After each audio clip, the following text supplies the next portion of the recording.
وزیر اعظم پاکستان نے اپنی طرف سے ایک انتہائی میں سمجھتا ہوں کہ ریاست جموں کشمیر کے لوگوں کے ساتھ دونوں آر پار اپنی طرف سے ایک محبت کا اظہار کیا ہے، اور انہوں نے مرکزی وزراء پر مشتمل ایک کمیٹی بھیجی ہے جو آزاد کشمیر حکومت کے دو وزراء ہیں ان کے ساتھ بیٹھ کر یہ جو ایکشن کمیٹی جس کو کہتے ہیں اس کے ساتھ مذاکرات کرنے کے لیے یہاں پر مظفر آباد تشریف لائے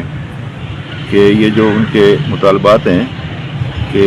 ان پر کس حد تک جو ہے نا وہ عمل درآمد کیا جا سکتا ہے۔ یہ معاملہ جو ہے یہ آزاد کشمیر کے لوگوں کے لیے بڑی اہمیت کا عمل ہے،